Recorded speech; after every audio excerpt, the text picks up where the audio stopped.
Bongopa mbokuba olubuto nengamba nekakati. Ndako. Okuzaala bakopani. Mbo oyina gwokopa. Nabe nkopa. Okubeera olubuto. Mbo. Nga kwagamba gola bolinga ali. Nogamba nange kambe. Anyumidde.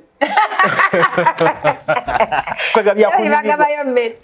Nze byempulira zibiva si byangu okusindika omwana. Si byangu. Nze muzadde wange muwe ekitiibwa, mama wange muwe ekitiibwa. Bw'atuula kunyumiza. Kati awo naawe okoppa ogende mu bintu byebimu. Naye munnange buli muwamwago. Ekyo okukoppa kale. For that matter. Buli week nina okugenda nenneekebeza. Kituufu sinnakimanya nange. It's confusing me. Yeah. So answer tagiina kati. Naye tulabe obudde kye bugamba. For that matter. Kubanga nakeera nga neewozaako ne biggwayo. Kati nga jjo nagambye sirimi ate nenesanga enkyanga bangamba andi nengamba omu kuffe mukyamu kyeka ndi mukyamu. Oyo omuntu yandiba omutuufu. Obatuusa ku ddwaliro. N'abantu bamukabeza amaaso. Amaaso abantu bagakebeza ssebo. Oli n'akozesa amaaso ge n'agamba oyo ali. Bakebezanga. Naye mukolo ogwo. Now tuina ekivulu nga 10 January tuli ku Kampala Sena Hotel obudde buweddeyo. Era nga wano tuli mu kubayisaamu mpola mpola. Kubimu ku ebyo bizze bitambulira ku bulamu bwa Star Girl Spice Diana. Nga tutunulira concert eno egenda kuba ya kumeka. Ya kutaano. Esooka yali liddawa. Front page namasuba. Tugenda Freedom City. Freedom City. Tuddayo ku Freedom City. Freedom City. Ne yabika ne batugobayo. Jenzi jukira. Wakwata on record. Wamenya gate. When nasoko okumanyira nali sikumanyira. By the way. Ne kunoonya nengamba ani yakutte video zino. Kubanga nze nali eri nasooka kuwungamu. Abangamba nti abantu bali mu kuzirika. Ate natya buti. Essanyu ne lisooka ne livaawo lyo kwantufunya abantu bangi. Netandika kweraliikirira. Yeah. Because balinga bafulumya abantu nga abantu bali mu kuzirika bala basigadde wabweru bali mu kwekalakaza. Abantu bali bangi. Kati ngenda nkebera ku YouTube nsangako video. Nga nagitaddeyo dda. Ne tono oyo. Ye yali ku kamera. Era ne ngamba manager nonyeza omusajja ono yakutte video nanyini video eno Cavton. Cavton ono aliwa. Nange ne kufuna. Nga musajja batundi eyo nange ndi mu kuyiya bulamu. I know. Bayiza abantu abamu tebamanyi bakina kwatagana naawe. Naye it is because Spice Diana yandabamu that value. Kuba nzijukira ne lunaku lwe nabasinkana gwe ne manager. Mu lockdown. Yes. Kwa show yange yaliyo mu 2020. 2020. Then batugala. Yes. So nensinkana manager Roger ne Spice Diana mu butongole paka kati. Be bantu abandaba mu value. Chovola banange mbalaba mu value. Mbanjulira aba AK Furniture abakugu mukola entebe mu buli design yonna joyagala ebitanda ne furniture yenna ow'omulembe atenga muwangazi. Kuba ku namba z'essimu zolaba wansaawo ku internet banonye ku AK Furniture oba basange emulago ku 2 opposite Shell ne ku workshop yawe esangibwa ku Sapolo Kagwa Road mu Kampala. Kuba ku namba z'essimu zolaba wansaawo ku internet banonye ku AK Furniture oba basange emulago ku 2 opposite Shell ne ku workshop yawe esangibwa ku Sapolo Kagwa Road mu Kampala. Peter Ali Moses. Marketing manager wa Tete Business Solutions. We deal in printing, branding, and general supplies. Tukola signages, tukola corporate wear uniforms, n'ebintu bingi. Bino byonna bemulaba mu dduuka. Zino samples. Buli kyolaba kyonna tulina stores. Tukola bintu bingi. N'abasinga bamanyi tukola printing and branding only. Naye tukola bingi. Tulina departments ezirimu civil engineering, ezirimu installations, mechanical installations, n'ebirala. Tuli located at Lighthouse Arcade behind Charm Towers. C12. Era bw'otuuka ku C12 obupande waffe wonna oba obulaba. Amanya nze Nsuuga Mustafa, nkola ne Alihira Holdings Uganda Limited. Tuli bakozi ba biodigester wamu n'okuzimba okw'enjawulo. Tuli mu kizimbe kya commercial kwegamba kale arcade mu lulimi olumpimpi. So olwaleero tuli waneeno nga tuli mukola biodigester.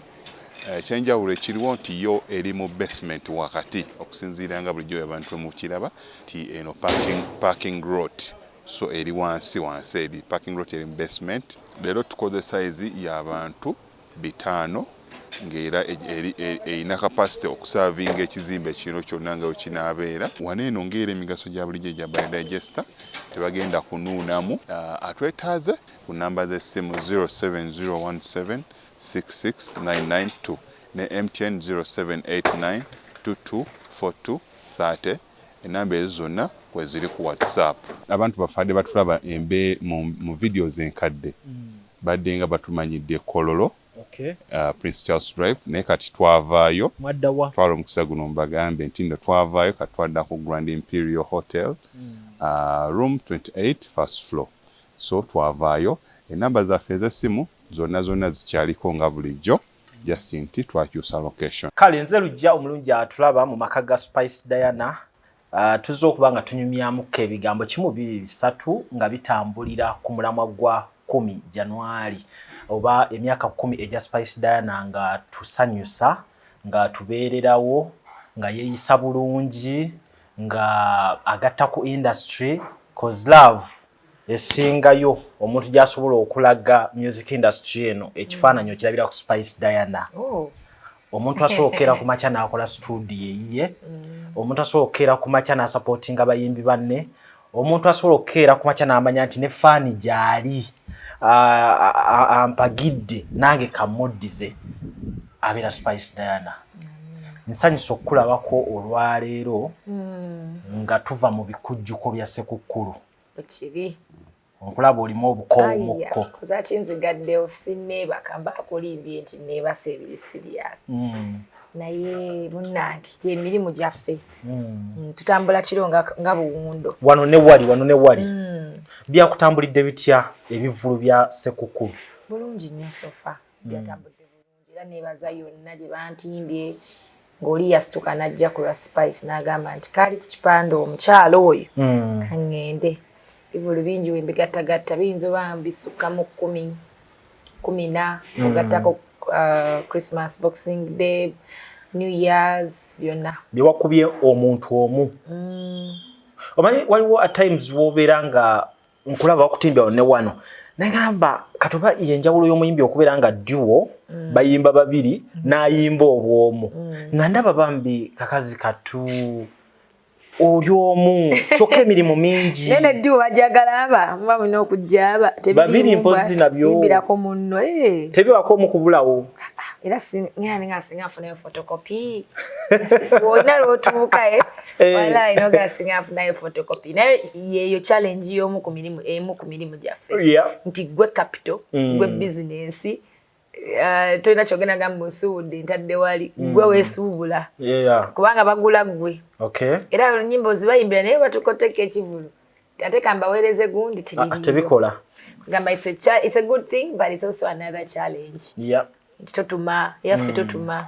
Ekirungi nti wasobodde omalako. Era ozoomalako emyaka 10. Kyekisinga okuba ekikulu. Celebration lwaki tikigwana okujaguza. Kubanga tebiba byangu. Naye bw'okituuka n'oba ng'okitambuza emyaka egyo. Waawo b'osaana okujaguza ne weebaza ne Katonda ne bafaani n'obeebaza. Soko bambuulizeeko waliyo abanyiiga amangu. Nti byonna byogere naye tannatubuuzaako. Mbabuuzaako, mbalamusizza, mbagaliza omwaka omupya ogw'essanyu, ogw'emirembe, ogw'obuwanguzi n'obubakulisa omwaka omukadde. Amanya Spice Diana wammwe. Stargirl. Ka Spice akamu bwe kati. Kati osokumpita ki Spice okkirizibwamuko. Kubanga waliyo oyo nga yakulabanga ki Spice. Kizibu. Kati jjo nadde empita eyo nadde buloba. Nga abaana toga mami anti it was a family show. Mami ka Spice kako nene bakuyita ka Spice. Nga naye mutono noga naye kati mbufanika. Anika ku mwenna. So like kako katuse. But I like it because kabanga akatoa kalungi. You know, like kawerekererako ebintu ebirungi. It comes with so much love. Twa no muntu akikuyita akyogera with so much love. Nga tutunulira emyaka 10 waliyo ebintu bye tugenda okukoonako. Ng'olusi tuyinza okuba tubibuusa amaaso obereka eddoboozi ly'obikoonako. One, olwaleero abayimbi bangi bafunye zi photocopy zoyogeddeko. Nosanga omuyimbi ng'ayimba. In fact sina muyimbi. Nosanga ddiikuula. ng'ayimbanga gundi so kize kityo okuba nti gwe tulemeddwa okulaba akoozaamu ate ne tusanga gwe at least tulaba muntu kale ayagadde kukola kya spice ku lunaku olwo kuba si kyangu kubeera nze kizibu nnyo tosobola kusangayo spice tosobola mugeegeenya n'erinnya lyokka ndiyoomu endabika ndiyoomu byonna byenkolera omuntu agambira weewaa wali abanfaanana mu ndabika naye era ajjoko chekkanya tabanze I feel like I'm unique in my own way. That is why ndi kyendi kubanga kimu ku making omuntu obba kyali oba okuba wakabizi because gatakopeka teriyo akufaanana so you have something ekiri outstanding naye omuntu obanga amanyi asobola osanga wali ekifaanana naye it's easy ajafuna wali kirinja kuwe kati naye ekyange I thank God that I'm unique in my own way. Oli unique. Kuba olaba wali ubira onogamba Shiragashumba afana mu spice. Nogenda Shiragashumba ali kubibye birala. Ate ngira spice ayina kyamusingire no kubibye. Ebimufula unique. Yeah, so uniqueness. Buli omu aba wakabi mu ngeri ye but okubeera omuntu kiba kyangu. Era kiva bagamba nti gundi afaanana. Kizonyoga nti gundi ye spice tekisoboka. Era osoyimbanga onzofaanananga but you can't be someone. Tofunanga ko zino challenge nti omuntu ali eyo mu kyalo gyo tali yeetimbye yeyise spice. Kiba kizibu. N'asolooza abantu. Tekisoboka. Tekikutukangako. Tekisoboka. Tolina wenza kijja. Kuba ndiyomu. Omuntu yali akuferedde muki mukaali yayo wano batunya emyaka 10. Yali afeze ku muntu ng'akusanyira spice. Banji base ba manager asono kozesa essimu nayogeranga nze neyitanze cause banje batagera nko nange kusimu and then neyitanze naganze spice bichi era mfunye complaints nyingi nnyo eri abafulanti nkola naye nsobola omufuna najja kwa abantu sente someta mchivulu ayimbira million weziti ngatena sizezo nina afune kinadduka so obuzibu obubaddewo era abantu abere very careful chovola nti fe enkole yaffe wano mu team yange tuba twagala nnyo n'omuntu netukira ku office nafuna receipt nandaba nakuwa abayagadde you can demand to see spice gamenze nga sinakuwayo zange njagala kulaba ku staga muyimbi aberewo mbeerawo era client ne mulala embeera y'abana abakuyingiramu ng'oli yeenoonyeza bibye eri affiliated ku kino kye tukumanyika ekyokuba omukakkamu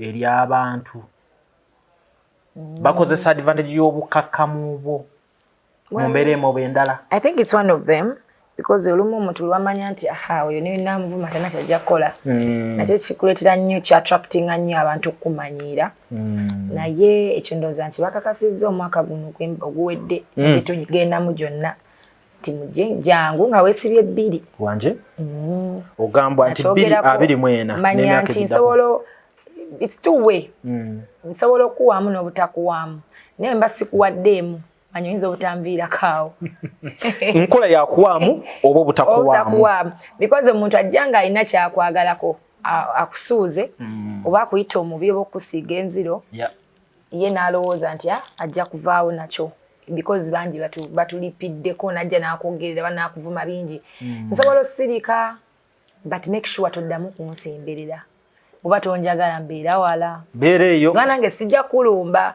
nze mmanya nti omuntu tandiiko tanjagala omulekeri era kuyitako siina kyenja nakukola n'okola bibyo unless ng'onyingiridde nnyo manya nti biyinza obutagenda bulungi bwebanga mbadde previously nti mba ize nnyo I think now ndabye ng'olumu nosirika ennyo kibi ng'osirise oli n'akujooga n'osirika some action will be there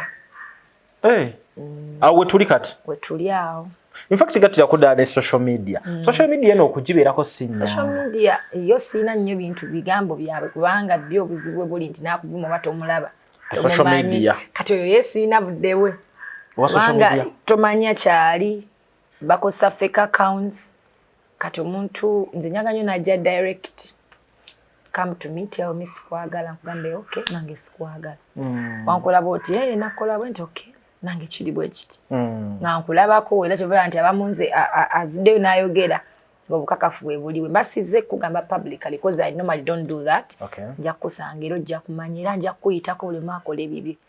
Bosanga kwekiri nja kubuuzaako nkwesonyiwera. Kikulume. Awoli. Kikulume. Ninja social media. Social media ogiraba. Yo abantu amusinga bajesonyiwa. Because katobero you arguing with the keyboard na simu mapesa na waves, you know, because you don't even see people you talk to. Kati yo nebika byesimu bye bakwata nga tobimanyi. Yeah, kati boy no baleka. Ne yajewoze tomanya. Okitegeera. So tunula noga kati kamwesonyiwe nze social media yo. Amanyi twali ne simu za kibanja mpola nabo babeerayo ngali ku ya kibanja mpola. Na ejeri. Nga yagenda n'agigula ku kasenta akatono. Ate pipa bita kati wodda ku social media no twala buli kyolaba. You just have to leave it, concentrate. Tunulire wakati nze kitwa ku social media nkolerayo ebirungi bingi. Birungi bingi nnyo byempande kati byenfukasingako. Kati bana abajjanga kujja kumulamwa ignore because you don't even see them. Kyogamba oli bwakeera ku macha n'akuvumira ku social media. Tokiwabudde. Nze ndaba oba okoze ekibi nnyo nnumba onsange. Omukomu. Nze wendaba kinyuma nnyo. Kati ekyo nsobola wemba nfunye omukisa kubanga nze kati bingi byenkolera ku social media so utafuna mukisa gulaba kyoba onvumye naye nyinza oba ndi awo maybe mu inbox ne kantuukako era mbagamba kale ajja kwennyula agende ate oba onoosulaoko ate nga tulina kati omulembe gw'okutaaginga abantu oli akuvuma n'agattako n'okutaaginga kati nze nina millions of followers pozi nga social media manager wange yayibiraba. Yeah, naye era ekirungi okimanya nti waliwo ekirungi kye bantaginzeemu. But if it's basically negativity, totidde. Si butatya, but I think ebirungi bye nina okukola bingi osinga okuwa negativity time. Yeah. Ogambye following oli mu 1 million? No, millions. Kati nga Facebook abantu million 2 n'okusoba. Joina ku Facebook? Yes. Instagram million 1.8, TikTok million 1.6 plus. Kati abo bonna balaba ddibi bagamba. Audience ye kuleetya ate nga mulimu n'okusomozebwa kw'abaana ababuukira abo ng'olabanga abalaga negativity. Anti olumu ate abo bakolera n'erinnya kibagamize sibawa nnyo. Zibawaamu nnyo baleka ne beekola baagala. Because gobo oli awo n'olabanga abantu bajje bakufollowinga noga kiki kyo leero. Nga likes. Eriyakutwa avuma amanyaayo noona kumba akolera ki? Ate akolera linnya because kati I'm a public person, I'm a public figure. Buli omu asobola okujja n'ayogera kyayagadde. So it's up to me kikyentute nekyesiwadde budde but buli omu waddembe. Okay. Yeah. Okola kyayagala. Nga tubavaako abo. Manyito wabudde nnyo bano baleeta bya kisiru n'ebirala. Naye mu mbeera gye tukumanyiddemu. Bano abaleeta obukyayi bava ku kinga ate ffe tukulabamu mukwano. Ye kyatandikira wabuba nga ajjukira. Anti kyobola waliwo sitaani. Tulina ne Katonda. Kyobola banti engalo tezenkanankana zino. Yeah. Ewali ekirungi waliwo ekibi. Kwegamba osoka newoza n'okwebuuza lwaki ekyo kijja gy'oli tekigenda wa mulala. Every time bulobako wootuuka you attract everybody. Yeah. Attracting ebirungi n'attracting ebibi, abefutwa, abakwagala, abatakwagaliza byonna omwo bajjira omwo. Ate nga tekiba kibi kubanga that is life. Ate bwe kirina okubeera because oli nkoko njeru and you're a public person. And sometimes okwogerako okuwalana it makes sense. Okuwalana? Yeah. N'okwogerako? Yeah. Kikola amakulu. Kubanga gwe spicy. Spice Diana. Ate oli star. Oli bingi. Nze siri just star. I'm many things. Kati so omuntu ayinza obanga okwogerako afunamu following, afunamu attention, afunamu kimukakanya omutima. Awulira nga yenkana naawe kwegamba bingi. So you let it be. Spice ali byonna ali chai ku macha kyakunywera ku chai nkoko byonna. Katosoka ne weebuuza n'ogamba emyaka 2 emabega. 10 years ago tewali yali anjogerako. Tewali yali akufaako byokola. Why now? Meaning you're somebody. When you're something expect everything to come to you. When you're nobody, teri alina budde. Yeah. But when you're something, go just rula motu ndemo emabega gy'ovudde nakati woli. Yeah. Abalabe baba inomo nga neighbor oyeka manya kati ate oyina nkumulitu because the more you go up, the higher you go. Ngobunyogo bweyongera nga banyiga awe tuli. Kati you know just you have to be ready and embrace it and look at yourself like omuntu ali superior because nokwera bamu amanya. Yeah, because obana amanya agenjawulo agasobola obanga magnet, if you can attract ategeera n'atategeera omugagga n'omwavu. Exactly. Oba toli bubi. Sikwabi. Oyina ekintu ekyenjawulo ky'okoze mu industry muno. Fe twali tumanyi omuyimbi we Uganda alina kulaga nnaku eri omuwagizi. Tindi munaku siina okusurvivinga mu industry eno. Naye tulaba Spice Diana asobola okukeera nga ayina ewuwe abamuwagira ne bamanya nti Spice ayina waasula. Ne tulaba Spice Diana nga asobola okugamba nti njagala mmotoka eno n'agigula n'agivuga ku kkubo nga tazze mu kulaga abantu be nti siina ng'omulala wali musanze ng'ali mu mmotoka enkadde naye nga ssente embitirivu zaatuddeko. Ali n'amanya n'addizaayo ne ku bantu be. Olina okubeera nga teweekubanjawulo ng'omuntu n'okurespecting abakuwagira n'obutaba mukopi ku mutima. Kubanga omuntu afunye ssente ng'omanyi ozijje mu ntuuyo zo. It's clean money. Abakula abamanyi gye ozijje. It's okay ozeeyagaliramu.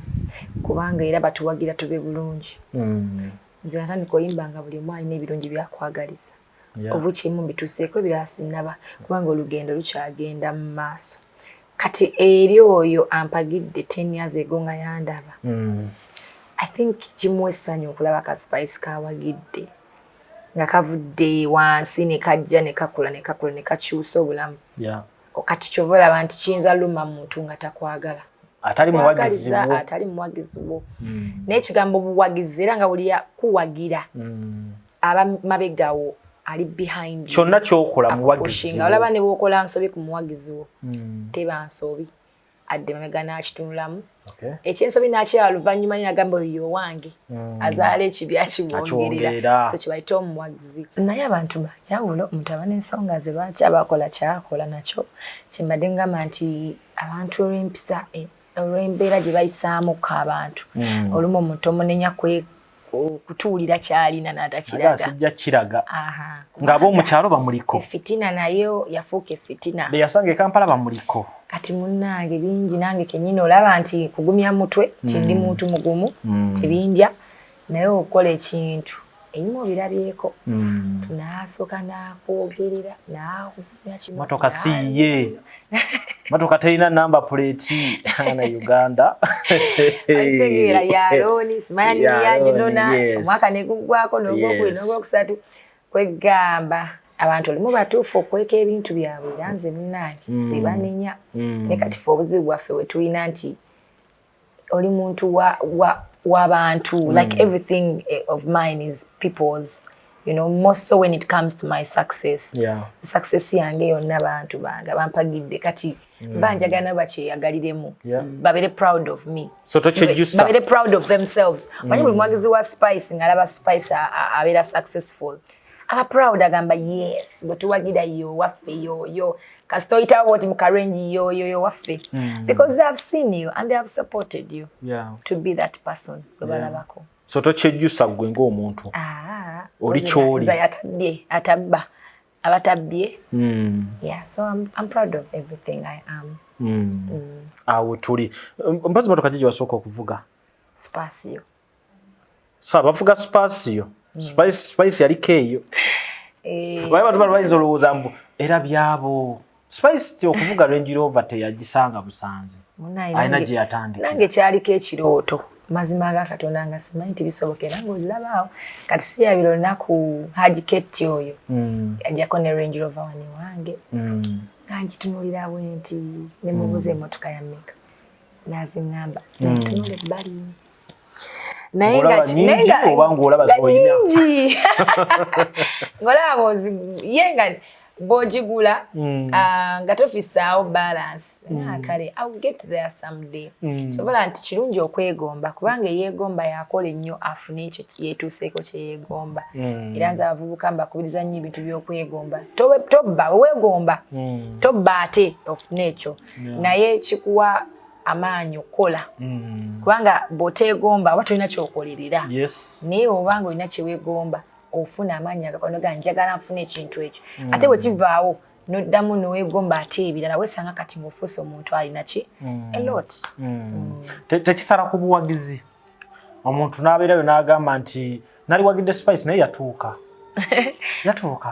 success teteggwayo teri kyobanga ebagamba nti teri sente emala teri sente emala olulyo osigala onoonya teri sente emala because why nandibadde nkuwa n'amannya ne ng'aka tulina abantu abanene nga bwe bati naye basigala bakyakola they would be home seated jjuka n'ebyetaago bikola ki byeyongera okuba nga bingi nnyo n'omutima gusigala guyayaanira ebirungi bingi kati oba tonnatuuka naye oba muntu ayagala okuba happy because at the end of the day tukola kuba asanyufu kwesanyusa n'ofisaka kati nogaaka neesanyuseemu nange kola ekikola ki ekinnyumira naye oba sigamba nti oba otuuse naye oli muntu ayagala okukola nga bwe weesanyusa because it's the reason why tukola ki tukola so kyakolera ddala tukyakolera era byokyetaaga bikyali bingi byetaago tebiggwayo nze ndaba mu birooto ne mu kutambula sinaba natuuka kwota nina wendi awo nga nkyetaaga okukola ennyo nga sinna crossinga ku music side in fact wano mu kwachivinga era omuntu wasobola okugambira naawe spice muwala muto asobodde okukola byakoze lwaki olowooza abawagizi bazze badragging ekyomusajja mu picture buli boogera ku spice today noza balaba nkaddiye nnyo ndudde nnyo ku lujja kati nakyo kibanja naye bandi babatuufu kubanga omanyi mu bulamu buno tulinganga bolaba omwana ku kyalo akuzibwa buli omu kati ffe era naffe tuli baabonna kati omuntu wammanja omwana essaawa zino nammanja omusajja simunenya kubanga ndabye nga nsoma kale yes bwe tutandika wano music natandika nga ndi ama teenager babako bakuuza na boyfriend are you single biki because that's life era omwana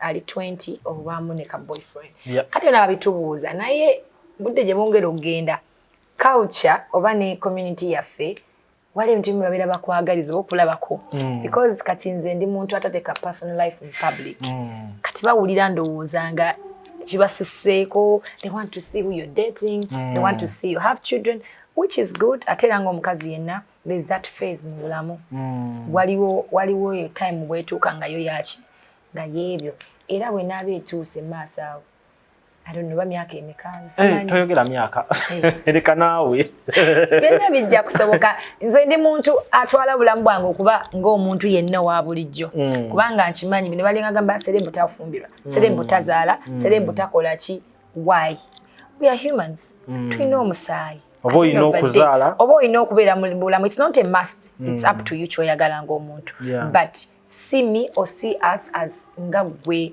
ekitwenjawulo ekiriko like the difference is nze I'm for you I'm for everybody nti byenkola binteeka mu public nomanya oba bangi ne muntegeera naye naffe tuli bantu we deserve happiness we deserve to have families just nti lwakuba olumu nti kisukka nnyo it becomes a big deal when you put your family out there ate buli omu n'akikozesa mu bubi okitegeera and then people also judge you but sibanenya kubanga ndoza bankooye ku lujja bakooyeeko bambi bandekemukko mugiramu mulinda spice naye tekikalubamuko nga olaba nti buli kyeweetaaga osobola kikwasaako omukono nga tukimanyi nti omukyala ese esinga bamulaba nga alina okubeera ku musajja nga yamuwaniridde kati tulaba spice in picture ye asobola okwewanirira tekizibwaza ebintu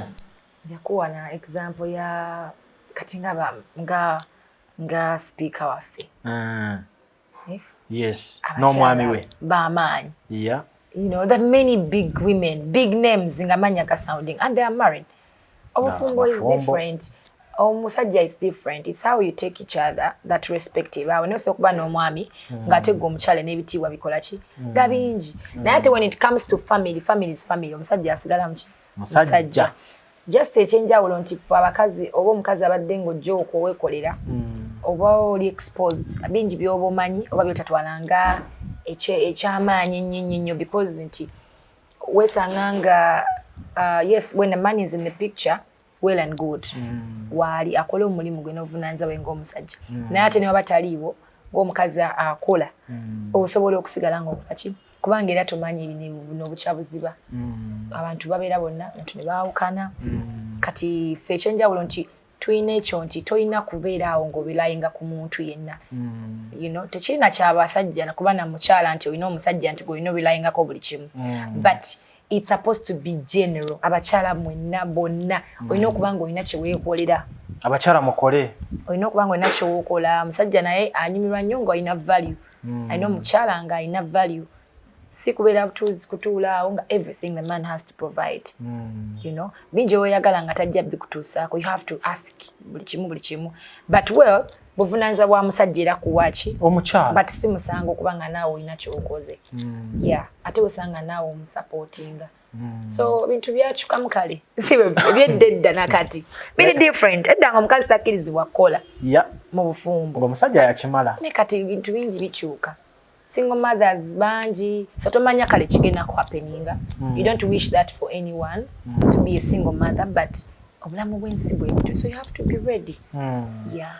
Omanyi olwaliro waliyo ng'oli yagamba nti nze ne wenzala buzaazi mwana eby'obufumbo nedda kati ntunulira Spice awo ku kyali erinnya afunye omusajja ng'ate omusajja ayagalamu ku bino ebitiibwa bino bitwagala ebyetisajja.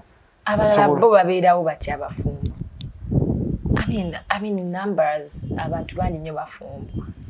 Era mubaamu respect for each other. Kati ku muyimbi lwaki kiba like a big deal. You mean a woman omukazi omuyimbi tasobola respecting amusajja? Anti tuyinza okuba ffe tukiraba. Mbwaba w'amaanyi oluusi okusinga omusajja. Mulekerawo just tusiiga nnyo nziro. Nga n'omusajja faaniwo. Osano sanga omukyala nkwadde example just ya speaker eka. But there are many women nga w'amaanyi mu bitongole bingi naye nga alina omusajja we nga naye alina omulimu nga si gw'amaanyi nnyo nga ogw'omukazi but ali married because ekyomulimu kya mulimu but then the family is family. Yeah, it's totally different.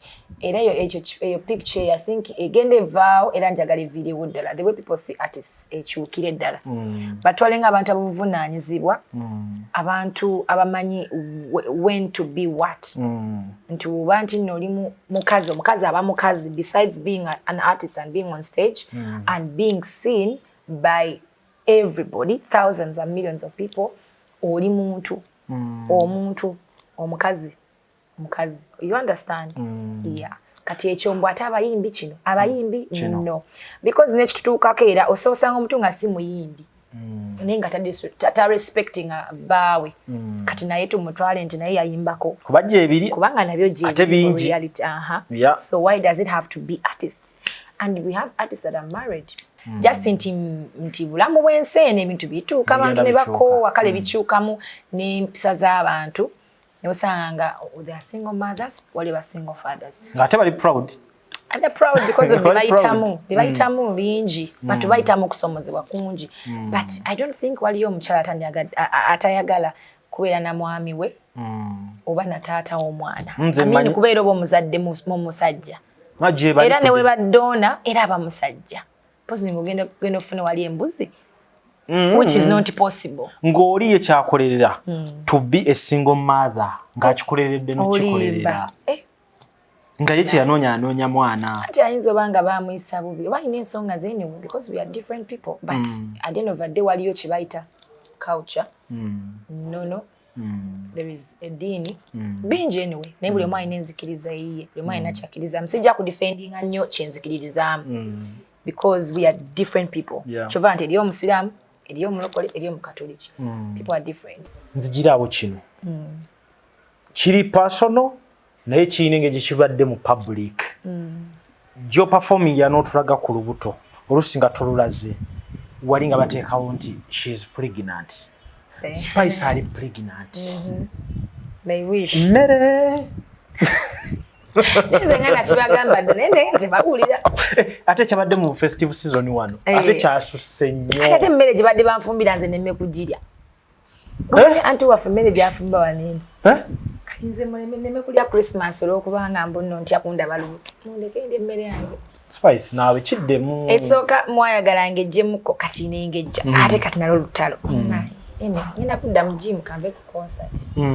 Ndabe ekyokukola naye tomanya n'ekyolubuto nakyo mba mukinjagaliza. Omanya omuntu asooka okwogerako ekintu otandika n'olowooza nti kituufu. At one point omuntu yangamba ndi lubuto nengenda neekebezebwa ndi lubuto. Wagendako weekebeza olubuto? Lwa bigambo? Lwa bigambo! Naye nga mukazi wattu obadde oli ku abstaininga. Ka pressure n'ogamba nga weekuuma naye nagamba oli lubuto after months nogakangende. Can you imagine? That's how ebigambo ebituuka nga byefaananyiriza ebituufu. Mbu tuyinza okubeera olw'ekigambo ne twesanga nga mweruli. Okitegeera era mukendeze ebigambo byammwe bambi kubanga mujja kugenda muteekewo ettabu. Ekigambo kisobola okukyusa embeera. Okitegeera. Spice afuna olubuto olw'ebigambo. Olw'ebigambo. Mususizza wallahi. Kamale okwekebera konda. Neze gamba buulire. Kati nze kansabe ekigambo bakigende mu maaso. Ulira. Ekyo nakyo kibe kiggwe. Awo ne yangamba mbu ndikopa ngamba kati ye mama we yali amuzaala yakopani. Wali wagamba nti oli mukopa? Mbu ngopa mbu okuba olubuto nengamba nekakati. Ndako. Okuzaala bakopani. Mbu olina gwe wakopa? Nabe nkopa. Okubeera olubuto? Mbu. Nga kwagamba gwe olaba olinga ali. N'ogamba nange kambe. Annyumidde. Kwegabya kunyumidde. Bagabayo mmere. Nze byempulira zibivaayo si byangu okusindika omwana. Si byangu. Nze muzadde wange muwe ekitiibwa, mama wange muwe ekitiibwa. Bw'atuula kunyumiza. Kati awo naawe okoppa ogende mu bintu byebimu. Naye munnange buli muwamwago. It is okokoppa kale. For that matter. Singa buli omu ali. Mumuleko omwana akuppe kokko. Naawe koppako. Ani? Naawe koppako. Awo tuli. Asigadde akizeemu nti ku lw'ebigambo yaliba. Naliba ku lw'ebigambo bisusse. Nange bawo buli week nina okugenda nenneekebeza. Kituufu sinnakimanya nange. It's confusing me. Yeah. So answer tagiina kati. Naye tulabe obudde kye bugamba. For that matter. Kubanga nakeera neewozaako ne biggwayo.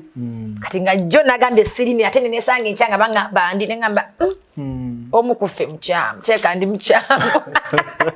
Oyo omuntu yandiba omutuufu. Oba tuusa ku ddwaliro. N'abantu bamukabeza amaaso.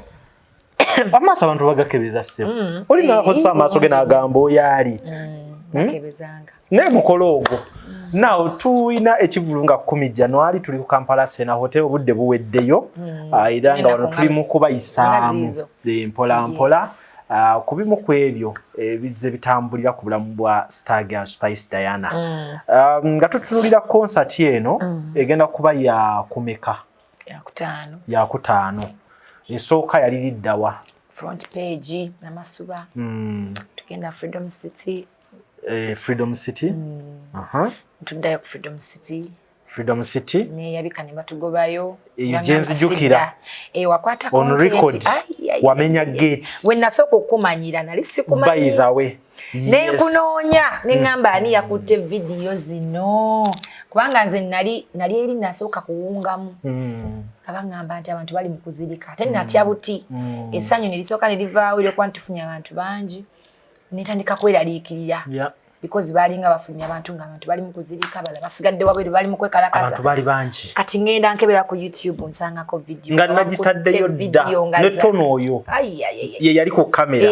Era ne ngamba manager nonyeza omusajja ono yakutte video nanyini video eno Cavton ono aliwa. Nange ne kufuna. Nga musajja batundye eyo nange ndi mu kuyiya bulamu. I know. By the way abantu bamanyi bakina kwatagana naawe. Naye it is because Spice Diana yandabamu that value. kuba nzijukira ne lunaku lwe nabasinkana gwe ne manager mu lockdown. Yes, kwa show yange yaliyo mu 2020 then batugala. Yes. So nensinkana manager Roger ne Spice Diana mu butongole paka kati be bantu abanda bo mu value kyovola banange mbalaba mu value. Yes, that's it. Nakatira nze content wo go okole ndala omuntu wa okwata detail kale okwata omuntu shandi agadde okulaba. Nze bakwata videos nyingi ne yange yali my own video teyanyumira ngebe wabe wakwata. Denakwata. Bana binoonya nengambyagala. Because I could see people like natuka ku muntu wange ddala nendaba buli omukyagamba buli omuntu nga malobozi abantu bakambwe bala basanywe. Yes, kyali kinene watuwa buli kimu kyali kinene naye labye by'obulamu obulamu webutu ebutamu. So yali concert yo ya kusatu n'engende ogenda ku cricket oval Erugogo. Then kati tugenda ku Serena Hotel. Kama badde mulungi nno olugendo lwo dutambula siryangu. Yanjagadde nnyo engeri gyezo transforming from stage eno to stage eno. From front page to Freedom City, Cricket Oval, kati Serena. Wow. Naye baba it's tough. It gets tougher. Ate omuntu abeera n'agamba njagala kubanga gundi njagala kukola kino n'okifuna. Naye okumaintaininga that kintu ekitali kyangu. Si kyangu. Yes. Cricket Oval, I think Freedom City kati nonze awo ntandikira ddala okugoberera ensonga za Spice ebyaddala. Yes, of course nali waliwe edimukko nengobererako ebimu naye nabiri wabbali. Kati Freedom City nyingi byaddala mu kintu okugoberera ensonga.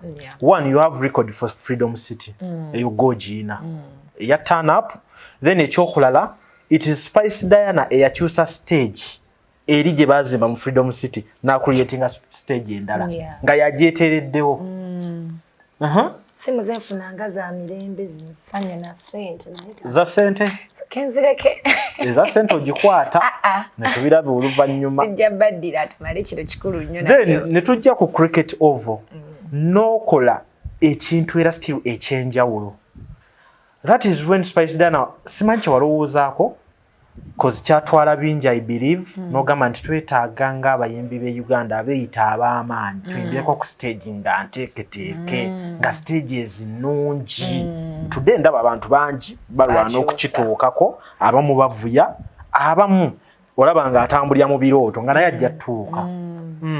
Ajja tuuka kuba nange era gye natuuka obbikolera si gye nali ntandikidde naye kwekkiririzaamu nakumanya nti abantu batwagala naye badeservingako ekirungi. Situnya nnyo turn-ups zaffe okusinziira mu nsi ez'enjawulo. Oyinza obutafuna mu kivulu kyennyini naye bwe kiggwa bulungi maaso awo ebiddako biyinza okuba nga ate bitambula bulungi nnyo nosinga bwe bibadde kubanga olina ky'otaddewo ekyenjawulo ekikwawula ku byozza okola ne kubalala cause oli abeerawo n'agamba naye Spice ataddemu nnyafunira wa even in your music nolaba nga video okoze ya miliyoni mpitirivu n'ogamba Spice afunira wa anti obuzibu ate batulaba nga olina ky'okoze nga bagamba ate sente azijjeewa bwe buzibu kati ebikusobera watojja kuddaawo nnyonnyole obirekanga bwe biri naye omuntu ali into business amanyi nti omuntu watereddemu ssente mu kintu amanyi kyakola kiyinza obutavaayo ssaawa eyo but emirimu mingi ogirabyeko nga omulimu business ogiteekamu n'otekamu capital n'osuubula ebintu nepikinga mu myaka 3 kyekimu ne artist era ng'obadde obuilding a new artist kizibu nnyo okweta artist leero era nga mukoze ebintu ebyo bijja ne booming and bivaawo ne building an artist nga brand it takes like 4 years kitwala obudde nno neena gisobola okuyitawo ng'okyazimba buzimbi so buli kimu kibaamu okuzimba era concert y'emu ku bintu by'oteekamu ng'omuyimbi era totunula nnyo mu nfuna gy'ogenda kufunamu nti ssente batunulamu ebirungi ebingi ebisobola okugirako. Yes. Ate nga gyebiri ate nga birabwako emiza gwakoowa so enteekateeka ya 10 January sofeeri etya Tuli ready kati. Tuli 98%. Abo oli ready. We have few days naye nga 2% eyo. Ebitonotono bituli kuteekateeka ninga ebisinga byonna twabitandika dda twabikola dda. Ng'enkola yaffe era because twagala kirungi nnyo twagala omuntu afune ekintu kyatalabangako ku Serena awo. Nga si kya bulijjo. Ozeewo emirundi mingi olabyewo events nyingi naye nga twagala oveewo ng'olina kyenjawulo kyokoze kubanga that's what makes a concert. It's not just kujja n'oyimbira abantu ne bagenda because that batulaba buli kaseera ebivulu byenyimbye omwaka guno biyitirivu nnyo abantu bajja ne bakola n'oyimba n'ogenda naye kyenjawulo kikyobakoledde kyobawadde amaaso ge olisiza amaaso g'omuntu mulisizza ki omutima n'omwoyo n'amaaso byonna bina okulya kati ye concert era 10th January Serena egonna kuba ekifo kyotalabangako. Yes. Stage tusubirewo ekyenjawulo era ebyo byo saagala nnyo tetugenda yeeyo leero kubanga kyokimanyi tulabe bulabi kubanga kyomanyi kikitegeeza engoye zaffe yeba naye abaana ba Spice Band bali batya balungi. Yes, tegwali mwaka guno no introducing a Spice Band last year the other year actually eguli 2023 that was antuva mu 2024 kati kyali mustaka katono kituufu guli omwaka oguwedde guli ogwa 2023 ewaleeta Spice Band n'ogula ebyuma naye byaliwo bibaddewo kuba mbikozesezzaako erugogo nalimbi ina ku byakola ne rehearsal twazikolera wano 2023 so wakati kati awo when funa band ate kati ne demand nibanga weringa ngenda mbyala eyo oba ne show zange zonna eziri around nga tolina band nga tebabitegeera most of the shows zokoze last year zibadde nnyo za band netukane time nga bakugula na band yo mutagamba njagala band you know, so it got to that point. Lwaki gwe muyimbi asinga okubeera booked today? Kwanza Spice Diana. Because ate olina kano kotukoze last year nga buli mwezi otuwa programu yo. Natuka nendekera. Buli mwezi otuwa programu yo. Natuka nendekera olenga kanje esonyiwe programu. Nendabayo yali yatandise nayo kikola. Nenga bagenda kumbala. Ho. Nemanyi waliwo yali yatandise kikola. Ekyo tuwa program buli mwezi. Which is okay. Banga, it's okay. Bawayo ka trendy. Nokabateerawo nabone ate wakakola noga waya you know sigala genda kuba no vibe but normally kiyambako omuntu fani we najali ategere nti omwezi bwe guti ali wano ate kadengeje byabanga nebingi kwanza bookings badenga month like the whole month from Monday to Sunday ngano lokusatu ina show enene mu kisaawe ate ina kaloke wayongerangako mu kisaawe kati ngendo tunulako side zinendala mu bala side endala mu muyembe nekamuna ebigambo byo nange mu bisaawe mu pambo era nsobola yimbayo kastazibayo abayo muwagizi wange lwakwanti twesanga nga akutegese yamanyi amanyigo kati obuzibu tusanga akutegese yamanyi Spice ni nawe mmoteeka naye nga nze n'ongamba mbu wali nkuŋŋanyiza abantu bo nzijawo n'okuba muyembe sagala nnyo gambe mbu sigendayo ayimbayo naye just mbadde mbabulya kye mutaalaba fenga abagoberera ensonga so that is gundi Serena nebiranga enteekateeka yo eri masavu buli kimu kiri set afuna ticket giri emitwalo 15 ayagala okulira ku mulyango tewali buzibu era kasente ke kamusayagadde nnyo kuleega kintu so tickets za Spice Diana wezi ziri available ajetaga gifuneyo ku mitwalo 15 emeza zikyaliwo we have a few ku million 3.5 omuntu abafuna ne 10 ajeewulira on record emeza zo tufunye abazigula ku million 10 of course ngolo baisaawo ki support and love for Spice Diana. Tumanyidde emmeeza za million 3 naye walangeeze 3 naye linagamba njagala ya 10 ne 5 neze 5 nazo tulina abaziguze banji. That is Spice Diana for you.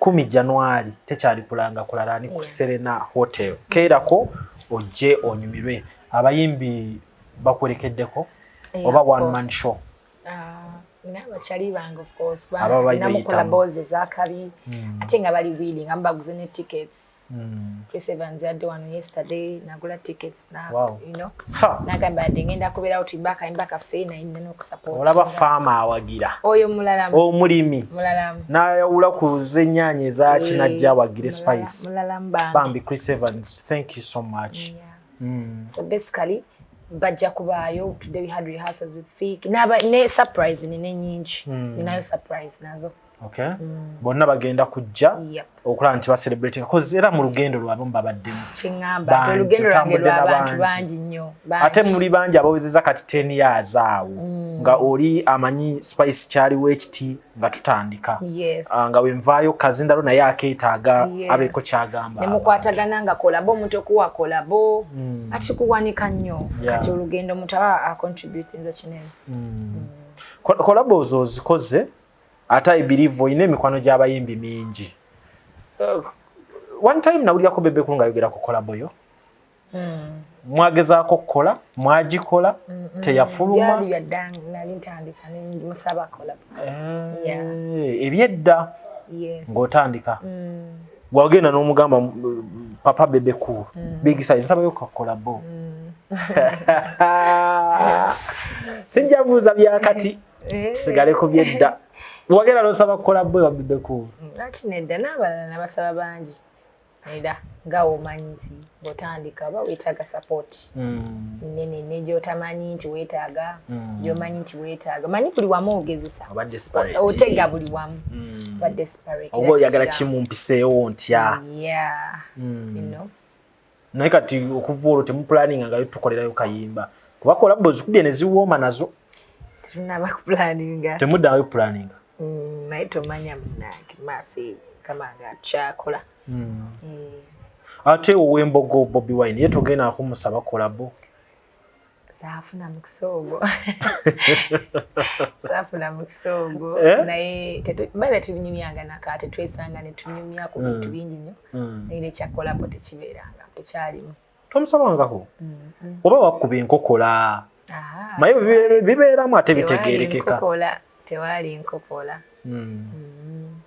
kale natuuka okubanga abivuddeko ebyokuyimba eno nnyo nga teriiwo kolabo kisobola otutegeerekeka naye ziba kolabo tukolaganye mu bintu bingi yinza obutaba kolabo nno kitegeeza kingi mu industry omuntu asobola okukukwatirako mu nsonga emu neba collaboration naye otaba luyimba specifically oba olina akuwandiikira oba olina akuwa engoye that is collaborating kugatta maanyi ku nsonga yonna ekyo kizaamu nnyo amaanyi King Saha waffe wali nnyo King Saha nalaba luli wagamba yatuwandiikirayo ennyimba awo eziwera so big up King Saha n'abalala era ku lugendo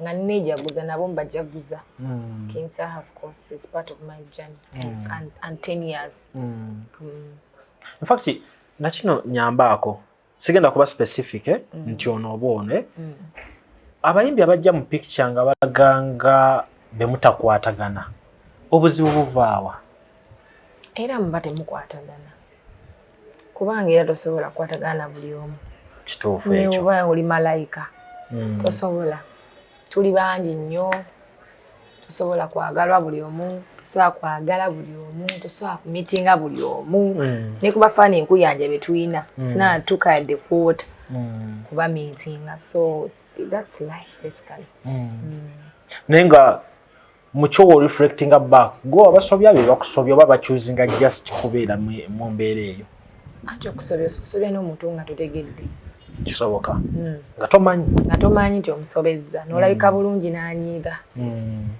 n'okola ekintu ekirungi n'anyiiga walina okusobya omuntu mu bigambo n'oyogera ekintu nyinza okuddaani nenjogera ku kintu yagalaba kati keeyogeza kati nze na video wange nensanga akavidiyo nga ntambudde nnyumye ekitumbo kyange kiriwa nagamba kalabe nno obugulu naye oba omusobeza naye nga kikyoba omukoze wegamba engeri yosobyamu abantu tosobola kumanya abantu balina anger issues balina ebizibu byabwe kwegamba olaba osobola n'okukola ekirungi nekinyiiza omuntu ate kirungi oba omusobeza so ngeri nyingi esobyamu abantu so olumu ffe buzibu olumu bo buzibu bo bwe buzibu kiri side zombi webaleka freestyle akaliwa kenasembe okuwulira ku internet kantuddemu akagamba ki wabadde ne King Saha nenga mbeerangayo ku King's wafunye ekigambo ekipya apimika naye nga sigwe gusoso kyogerako buba gwe wakakiraba watudde mu freestyle yo wagwan Star Boss Afroganda tuli mu interview balina omanya nti big friend ayiseewo kyakabi so 225 awo tuli freestyle tuzisuubire n'endala ndabona muziwadde obuddiramu kubaza enkyali eno ngamba yannyumidde naye eriyo olingo yamuwadde obusungu bungi anti bebe nakugamba freestyle yaleese obusungu n'essanyu fe abamu tuli tuti abalala banyiivu n'ennyimba zetuyimba era osangayo omunga kyobola abalimba lwange olaba gikoona eryazalawa naye ng'eri yanyumirwa kati obulamu bwe butyo butambulira kyenkola si buli kimu nti kisanyusa buli omu oba oli waddemba osanyuka oba okunyiiga so freestyle okyazibongera omunaamu ziwadde obudde kubanga era si bwe gusoose nze nzikolaakola buli wengenda kunankani King's Sport vibinga kati so olumu ndowooza nebanyumira ne basalawo ongerayo so tutambulira awo tuba tutambulira kunyumidde kyongere ekitakunyumidde kyongereyo kati ate abanyiiga ogenda bakolera ki era nabo baddembe banyiige kubanga era tukyabanyiiza ongamba nti nze nkoze kyange gwe n'onyiiga kitegeeza kate bingi byengenda okukola nga byanga twera onyiige so freestyle zikyajja bamikwano awo we tuli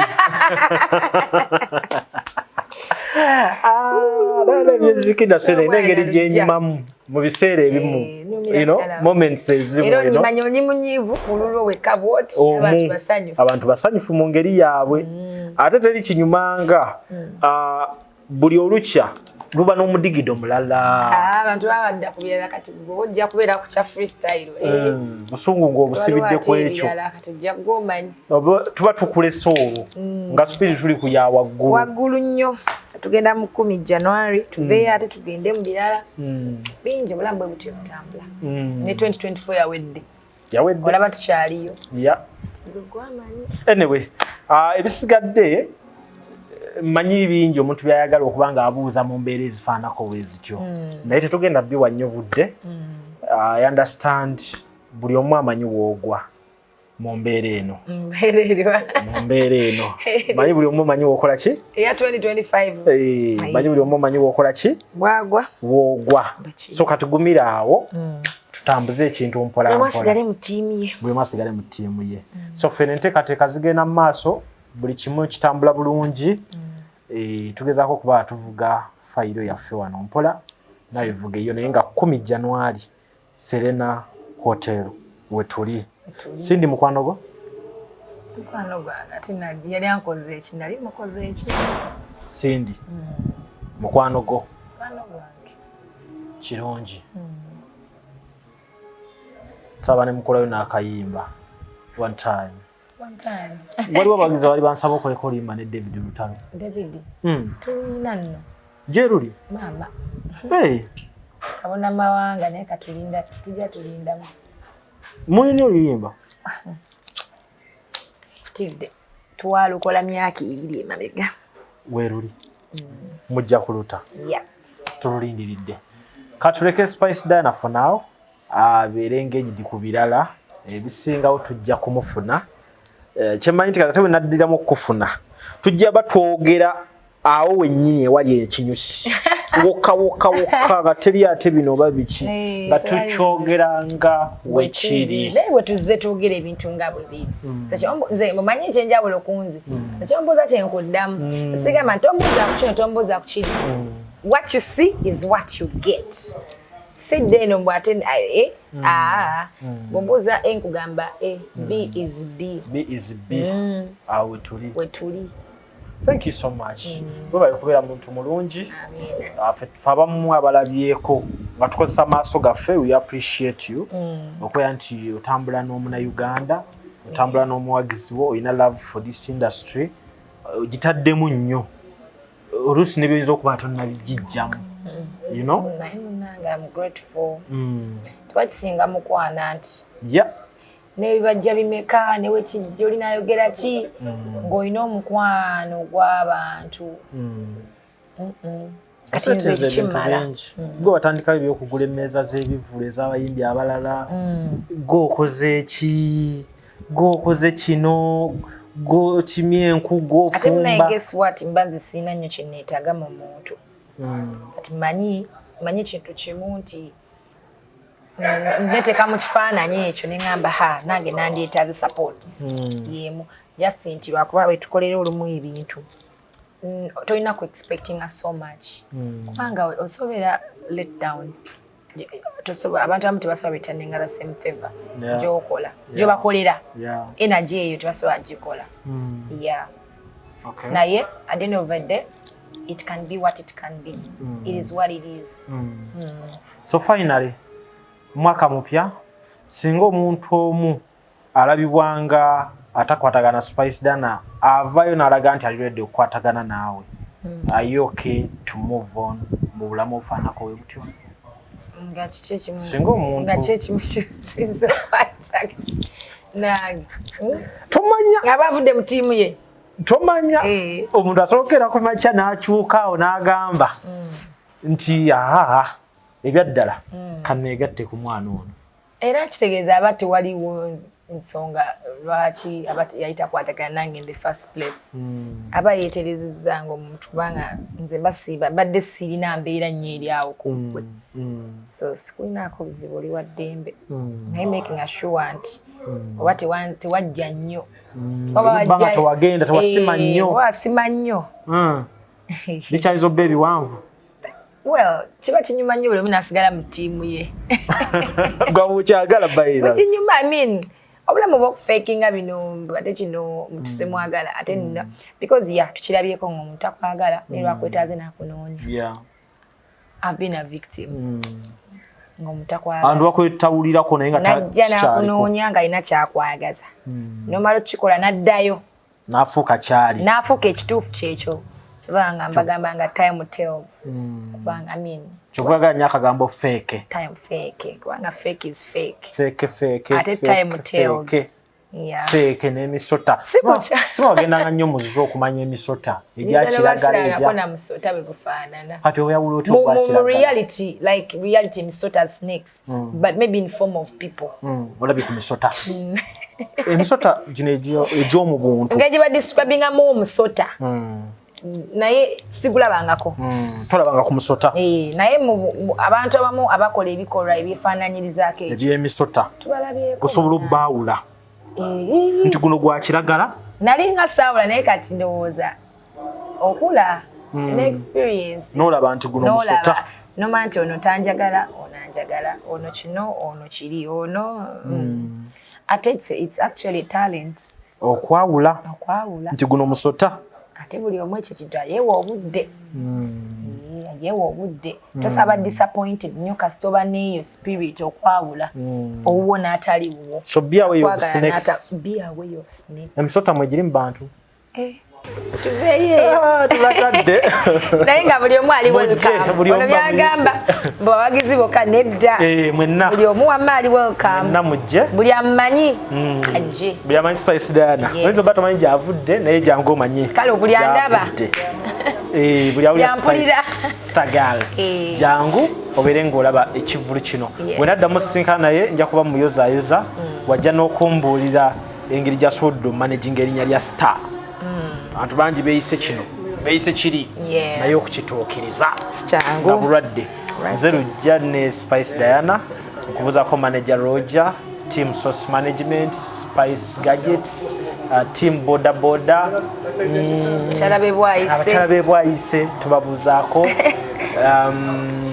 bonna Spice Dana gyatuuka tubabuuzaako mu ngeri ey'enjawulo mwe bali kubeerayo tubasange ku Serena nga 10 January.